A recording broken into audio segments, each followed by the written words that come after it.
नमस्कार। परम आदरणीय प्रधानमंत्री जी, देश के युवाओं के लिए रोजगार सृजन की सरकार की प्रतिबद्धता का प्रतीक रोजगार मेला आज फिर से नई उमंग, नई आशाएं और युवा जोश का संदेश लेकर उपस्थित हुआ है। आज के इस आयोजन में देश भर से हजारों नवनियुक्त युवा कुछ ही समय में अपने नियुक्ति पत्र प्राप्त करने जा रहे हैं। मैं सर्वप्रथम माननीय राज्य मंत्री डॉक्टर जितेंद्र सिंह जी से स्वागत संबोधन के लिए अनुरोध करती हूँ।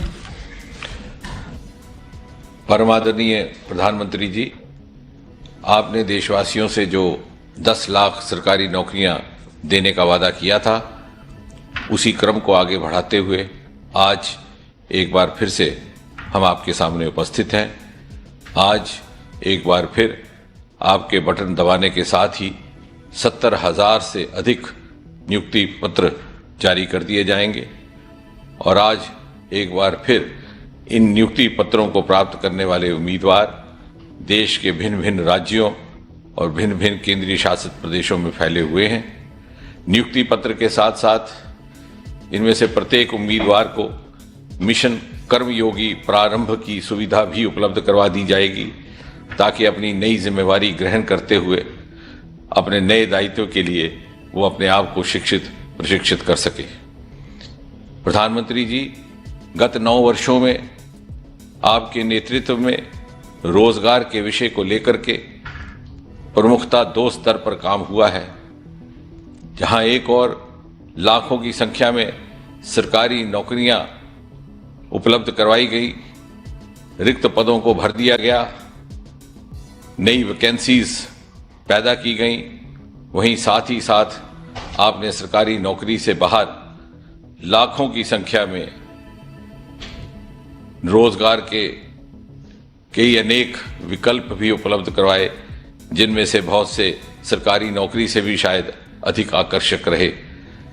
उदाहरण के तौर पर सन 2016 में स्टार्टअप की पॉलिसी आई और देखते ही देखते स्टार्टअप्स की संख्या में 300 गुना वृद्धि हुई और 1 लाख तक पहुंच गए।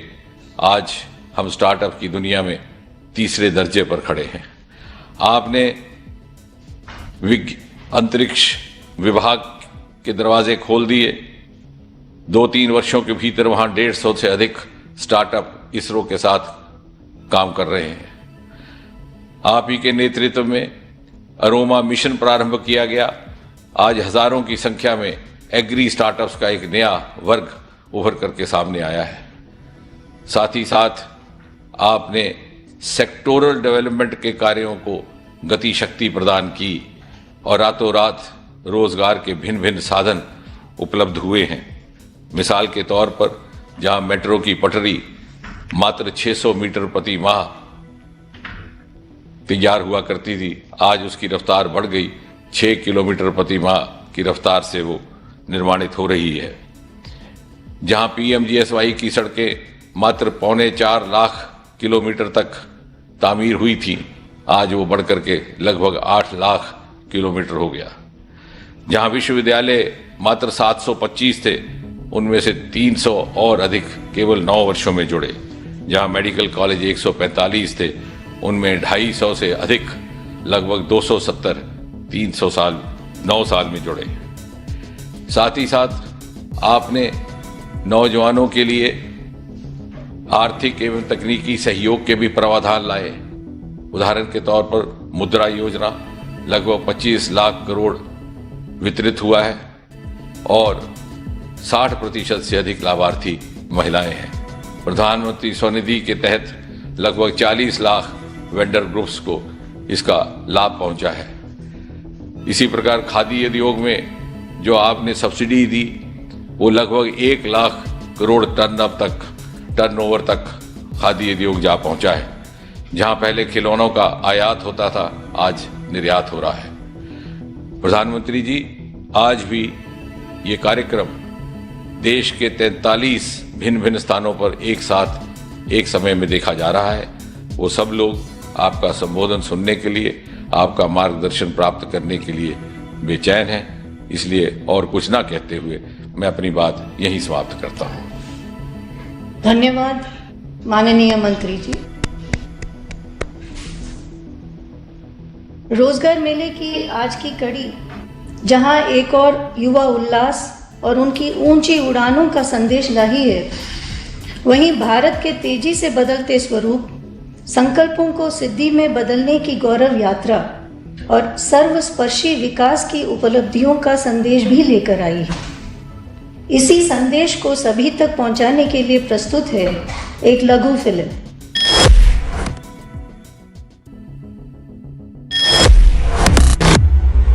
कोशिश और लक्ष्य, जिद और जोश, उद्यम और उत्साह, जज्बा और जीत, ये पहचान है युवा भारत की। ये मिसाल है नए भारत की। हमारी युवा शक्ति पूरी दुनिया में आशा और विश्वास भरती है।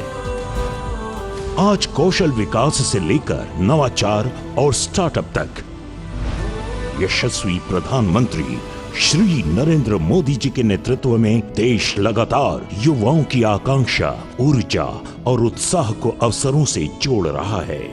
पिछले 9 सालों में सर्वांगीण और सर्वस्पर्शी विकास के विजन के साथ ऐसी नीतियां तैयार की गईं और निर्णय लिए गए जिनसे रोजगार, स्वरोजगार, कारोबार और उद्यमिता के लिए बड़े पैमाने पर मौके बने।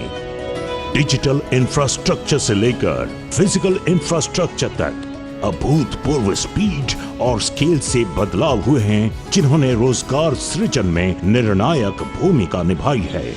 9 सालों में 10वीं से बढ़कर भारत आज दुनिया की 5वीं सबसे बड़ी आर्थिक ताकत बन चुका है। वैश्विक संस्थाएं आज भारत को ब्राइट स्पॉट बता रही हैं। दुनिया की जानी मानी कंपनियां भारत में अपनी यूनिट स्थापित कर रही हैं।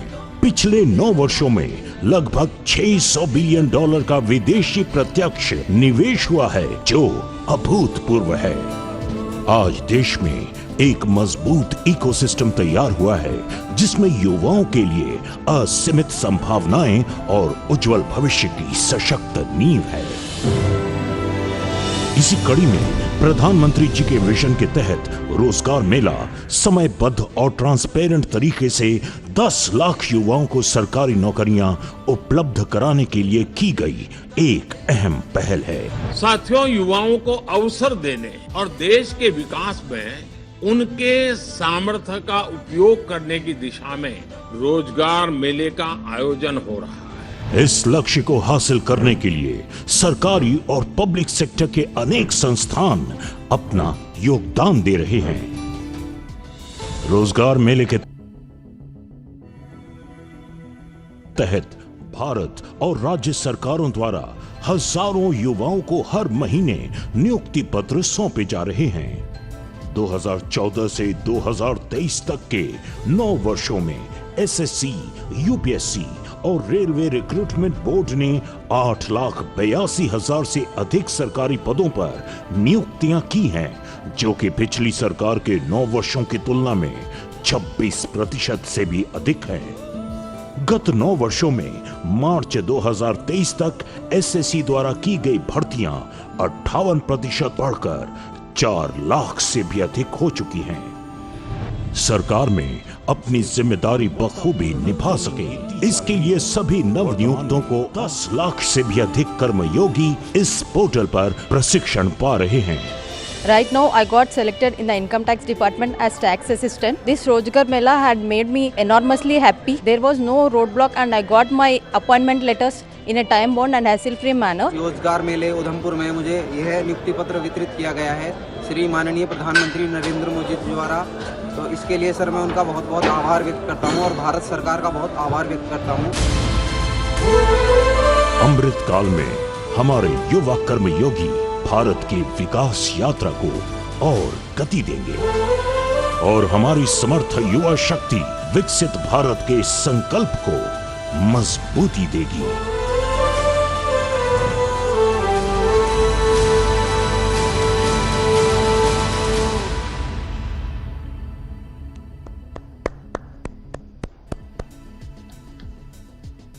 अब मैं आदरणीय प्रधानमंत्री जी से प्रार्थना करती हूँ कि वे रिमोट का बटन दबाकर नियुक्ति पत्रों के वितरण के इस राष्ट्रीय अभियान का शुभारंभ करें।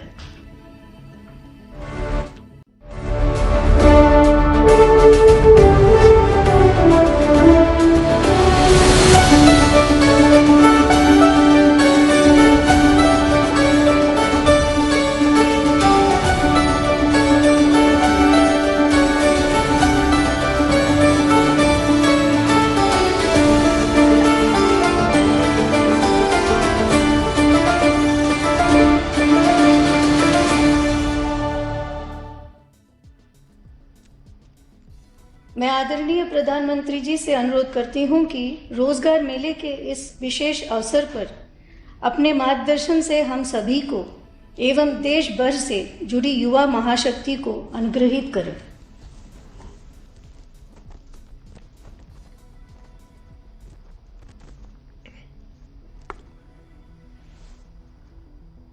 नमस्कार। राष्ट्रीय स्तर पर होने वाले ये रोजगार मेले एनडीए और भाजपा सरकार की नई पहचान बन गए हैं। आज एक बार फिर 70,000 से ज्यादा युवाओं को नियुक्ति पत्र मिले हैं। मुझे खुशी है कि बीजेपी के शासन वाली राज्य सरकारें भी, सभी बीजेपी के स्टेट में भी लगातार इस तरह के रोजगार मेले आयोजित कर रही हैं। जो लोग इस समय सरकारी नौकरी में आ रहे हैं उनके लिए ये बहुत महत्वपूर्ण समय है। आजादी का अमृत काल अभी शुरू ही हुआ है। आपके सामने अगले 25 वर्षों में भारत को विकसित राष्ट्र बनाने का लक्ष्य है। आपको वर्तमान के साथ ही देश के उज्जवल भविष्य के लिए भी जी जान से जुट जाना है। मैं आज नियुक्ति पत्र पाने वाले सभी युवाओं को और उनके परिवारजनों को बहुत बहुत बधाई और बहुत शुभकामनाएं देता हूं। साथियों, आज भारत में प्राइवेट और पब्लिक सेक्टर दोनों में ही नौकरियों के निरंतर नए मौके बन रहे हैं। बहुत बड़ी संख्या में हमारे नौजवान स्वरोजगार के लिए भी आगे आ रहे हैं। बिना गारंटी बैंक से मदद दिलाने वाली मुद्रा योजना ने करोड़ों युवाओं की मदद की है। Startup India, stand up India जैसे अभियानों से युवाओं का सामर्थ्य और ज्यादा बढ़ा है। सरकार से मदद पाने वाले ये नौजवान अब खुद अनेक युवाओं को नौकरी दे रहे हैं। बीते वर्षों में जिस तरह बड़े पैमाने पर युवाओं को सरकारी नौकरी दी गई है, यह अभियान भी अपने आप में अभूतपूर्व है। देश में सरकारी नौकरी देने वाले प्रमुख संस्थानों जैसे एसएससी, यूपीएससी और आरआरबी पहले के मुकाबले इन व्यवस्थाओं के माध्यम से ज्यादा युवाओं को नौकरी दी है। और अभी जो वीडियो दिखाया गया उसमें उसका जिक्र भी है। इन संस्थाओं का जोर परीक्षा प्रक्रिया को पारदर्शी, व्यवस्थित और सरल बनाने पर भी रहा है। पहले जिन भर्ती परीक्षाओं को पूरा होने में उसका जो चक्र होता था, वो चक्र पूरा होने में साल, 1.5 साल का समय यूं ही लग जाता था। और अगर वो कोई कोर्ट कचहरी में चला गया तो 2-2, 5-5 साल बिगड़ जाते थे। ये सारी चीजों से बाहर निकल करके अब कुछ ही महीनों में सारा चक्र, सारी प्रक्रियाएं पारदर्शी पद्धति से पूर्ण कर दी जाती है। साथियों, आज पूरी दुनिया हमारी विकास यात्रा में साथ चलने के लिए तत्पर है। भारत को लेकर ऐसा विश्वास और हमारी अर्थव्यवस्था पर इतना भरोसा पहले कभी नहीं रहा। आप जानते हैं, एक तरफ वैश्विक मंदी, कोरोना जैसी भयंकर वैश्विक महामारी, दूसरी तरफ युद्ध की वजह से वैश्विक सप्लाई चेन टूटना, कितनी कितनी कठिनाइयां दुनिया में दिखाई दे रही है। इन सब के बावजूद, और युवानों, मेरे युवा साथियों, इस बात को आप गौर कीजिए, इन सारी दिक्कतों के बावजूद भी भारत अपनी अर्थव्यवस्था को नई ऊंचाई पर ले जा रहा है।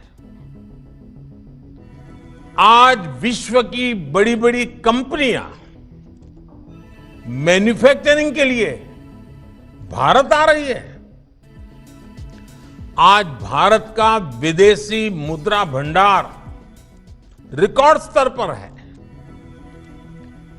जब इतनी बड़ी मात्रा में विदेशी निवेश आता है तो उससे प्रोडक्शन बढ़ता है, उद्योग का विस्तार होता है, नए नए उद्योग लगते हैं, उत्पादन बढ़ता है, एक्सपोर्ट बढ़ता है। और स्वाभाविक है, बिना नए नौजवानों के काम हो ही नहीं सकता। और इसलिए एम्प्लॉयमेंट बहुत तेजी से बढ़ता है, रोजगार बहुत तेजी से बढ़ता है। हमारी सरकार के निर्णयों ने प्राइवेट सेक्टर में कैसे लाखों नए अवसर पैदा किए हैं। अभी हमारे डॉक्टर जितेंद्र सिंह जी विस्तार से वो एक एक वाक्य में ब्यौरा दे रहे थे, लेकिन मैं जरा एक उदाहरण आपके सामने रखना चाहता हूं। जैसे ऑटोमोबाइल सेक्टर, देश की जीडीपी में इस सेक्टर का योगदान 6.5% से ज्यादा है।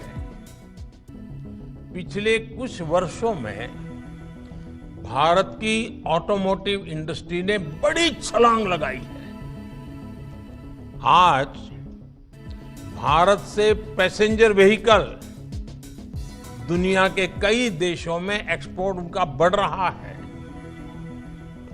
कॉमर्शियल व्हीकल का एक्सपोर्ट, इतना ही नहीं, हमारे 3 व्हीलर, 2 व्हीलर, उसके एक्सपोर्ट में भी बहुत वृद्धि हो रही है। 10 साल पहले ये इंडस्ट्री 5 लाख करोड़ रुपए के आसपास थी। आज ये इंडस्ट्री 5 लाख करोड़ से जंप लगा करके 12 लाख करोड़ रुपए से भी ज्यादा की हो गई है। इलेक्ट्रिक मोबिलिटी का भी भारत में लगातार विस्तार हो रहा है। ऑटोमोबाइल सेक्टर को भारत सरकार की पीएलआई स्कीम से भी बहुत मदद मिल रही है। तेजी से आगे बढ़ते हुए ऐसे ही सेक्टर्स लाखों युवाओं के लिए रोजगार के नए मौके बना रहे हैं। साथियों, आज भारत एक दशक पहले की तुलना में ज्यादा स्थिर, ज्यादा सुरक्षित और ज्यादा मजबूत देश है। राजनीतिक भ्रष्टाचार, योजनाओं में गड़बड़ी, जनता जनार्दन के धन का दुरुपयोग, पुरानी जितनी सरकारें आप देखेंगे उनकी पहचान यही बन गई थी। आज भारत को उसकी राजनीतिक स्थिरता के लिए जाना जाता है। पॉलिटिकल स्टेबिलिटी ये दुनिया में बहुत मायना रखती है। आज भारत सरकार की पहचान उसके निर्णायक फैसलों से होती है। एक डिसिसिव गवर्नमेंट। आज भारत सरकार की पहचान उसके आर्थिक और प्रगतिशील सामाजिक सुधारों से हो रही है। ग्लोबल एजेंसियां लगातार इस बात को घोषित कर रही हैं, अनुमान लगा रही हैं और विश्वास से कह रही है कि चाहे हाईवे का निर्माण हो या रेलवे का, ईज ऑफ लिविंग की बात हो या फिर ईज ऑफ डूइंग बिजनेस की चर्चा, भारत पिछली सरकारों की तुलना में बहुत बेहतर प्रदर्शन कर रहा है। बीते वर्षों में भारत ने अपने फिजिकल इंफ्रास्ट्रक्चर पर और अपने सोशल इंफ्रास्ट्रक्चर पर लाखों करोड़ रुपए का निवेश किया है। लाखों करोड़ रुपए के इस निवेश ने भी रोजगार के करोड़ों अवसर बनाए हैं।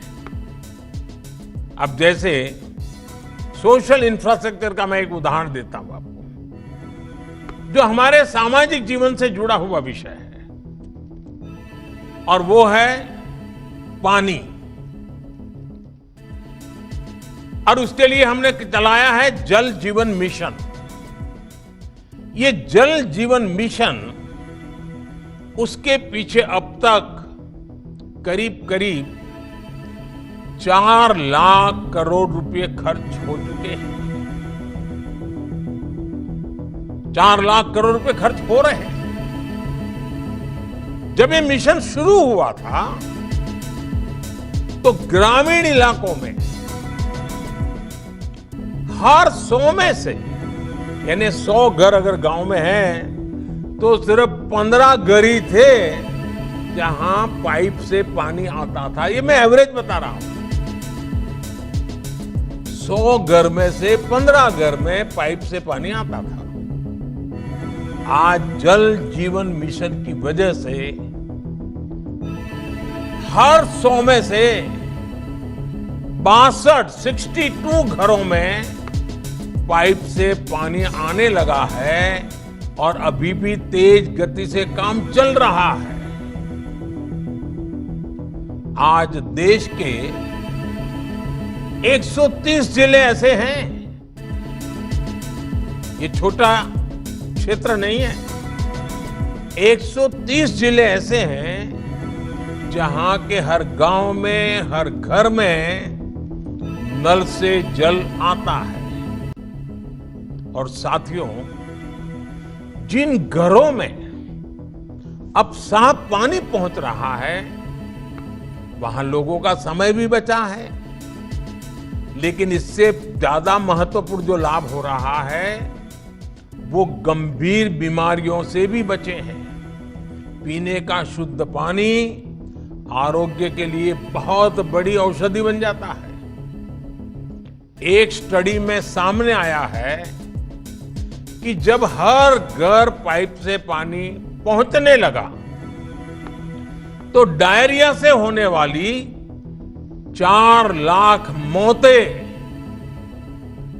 मौत होने से बच गई। 4 लाख जिंदगियां बच गई। यानी जल जीवन मिशन 4 लाख लोगों का जीवन बचाएगा।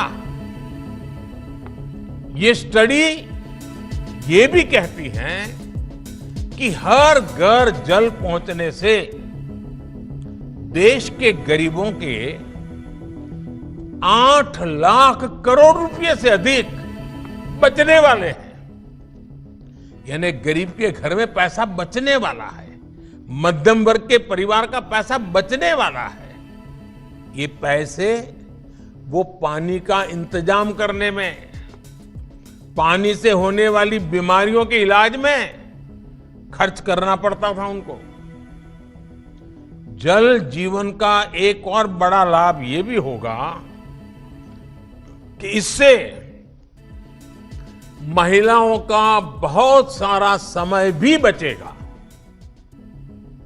इस रोजगार मेले में नौकरी पाने वाले आप सभी समझ सकते हैं कि सरकार की एक एक योजना का कितना बड़ा मल्टीप्लायर इफेक्ट होता है।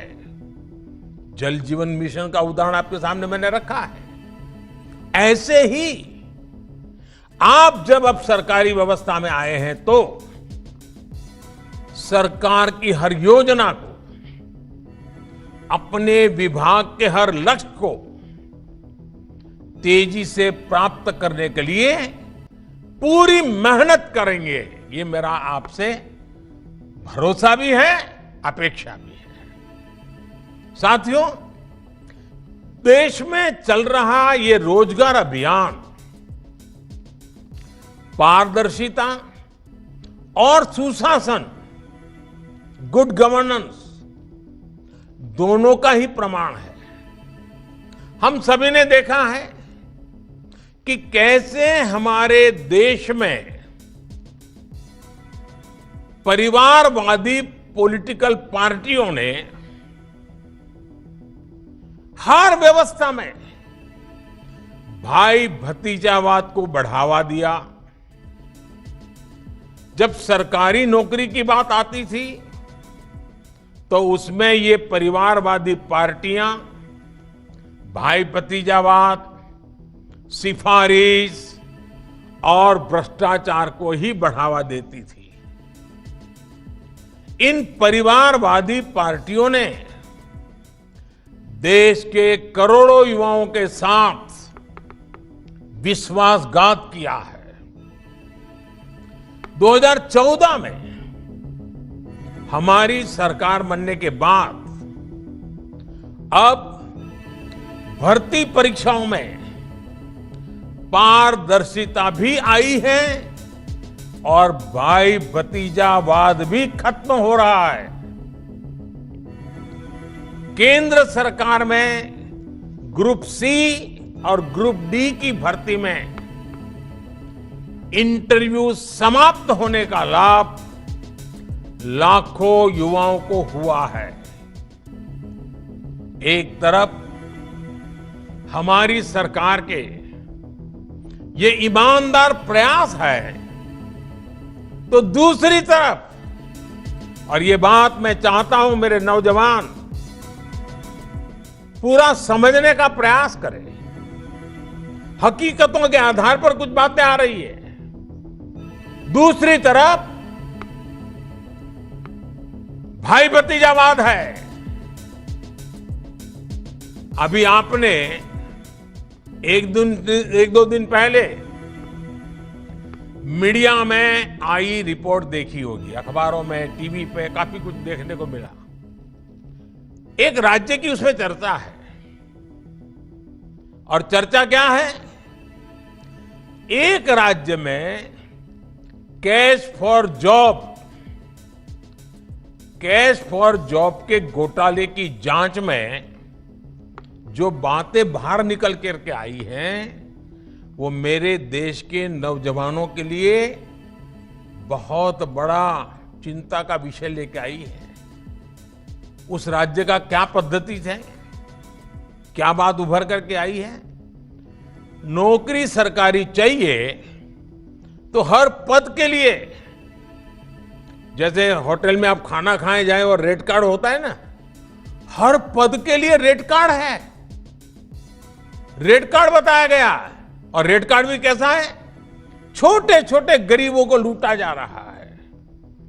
अगर आप सफाई कर्मी की नौकरी चाहिए तो उसके लिए आपको ये रेट रहेगा, भ्रष्टाचार में इतना देना पड़ेगा। अगर आपको ड्राइवर की नौकरी चाहिए तो ड्राइवर की नौकरी के लिए ये रेट रहेगा। अगर आपको क्लर्क की नौकरी चाहिए, टीचर की नौकरी चाहिए, नर्स की नौकरी चाहिए तो आपको ये रेट रहेगा। आप सोचिए, हर पद के लिए उस राज्य में रेट कार्ड चला करता है और कटमनी का कारोबार चलता है। देश का नौजवान कहां जाएगा? ये स्वार्थी राजनीतिक दल जॉब्स के लिए रेट कार्ड बनाते हैं। अब देखिए, कुछ दिन पहले एक और मामला सामने आया था। रेलवे के एक मंत्री ने जॉब दे के बदले में गरीब किसानों की जमीनें लिखवा ली थी। जॉब के बदले में जमीन पड़ा ली। वो भी केस सीबीआई में चल रहा है, कोर्ट में चल रहा है। भाइयों बहनों, आप देखिए, आपके सामने दो चीजें साफ है। एक तरफ परिवारवादी वो पार्टियां, भाई भतीजावाद करने वाली वो पार्टियां, भ्रष्टाचार में रोजगार के नाम पर देश के नौजवानों को लूटने वाली पार्टियां, जो रेट कार्ड, हर चीज में रेट कार्ड, हर चीज में कटमनी, उनका रास्ता है रेट कार्ड। जबकि हम युवाओं के उज्जवल भविष्य को सेफ गार्ड करने पर काम कर रहे हैं। रेट कार्ड आपकी काबिलियत को, आपके सामर्थ्य को, आपके सपनों को चूर चूर कर देते हैं। हम आपके सेफ गार्ड में लगे हैं जो आपके सपनों के लिए जीते हैं, आपके संकल्पों को साकार करने के लिए काम कर रहे हैं। आपकी हर इच्छा आकांक्षा, आपके परिवार की हर इच्छा आकांक्षा, उसको सेफगार्ड करने में हम लगे हैं। अब देश तय करेगा देश के नौजवानों का भविष्य रेट कार्ड के भरोसे चलेगा कि सेफगार्ड व्यवस्था के अंदर सुरक्षित तरीके से पनपेगा। साथियों, ये भाई भतीजावाद वाली पार्टियां देश के सामान्य मानवी से आगे बढ़ने के अवसर छीन लेती हैं, जबकि हम देश के सामान्य मानवी के लिए नित नए अवसर बना रहे हैं। साथियों, हमारे देश में कुछ राजनीतिक दलों ने लोगों को भाषा के नाम पर एक दूसरे से भिड़ने के लिए, देश को तोड़ने के लिए भाषा को एक हथियार बनाया।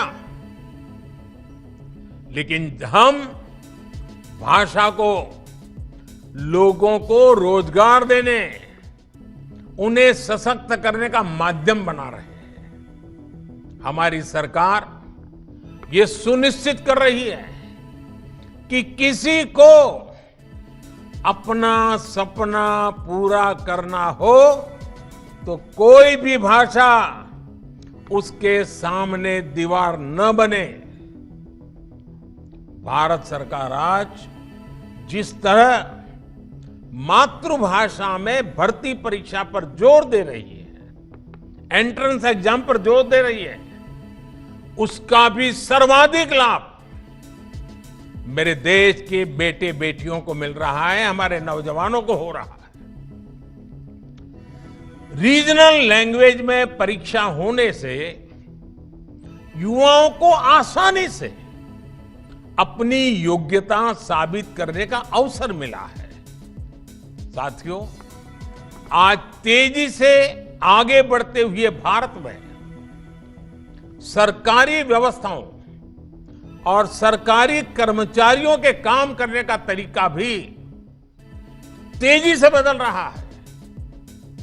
एक समय था जब देश के सामान्य नागरिक सरकारी दफ्तरों के चक्कर लगाते रहते थे। आज सरकार अपनी सेवाएं लेकर देश के नागरिकों के घर तक पहुंच रही है। अब जनता की अपेक्षाओं को समझते हुए, क्षेत्र की आवश्यकताओं को समझते हुए हमारी सरकार लगातार काम कर रही है।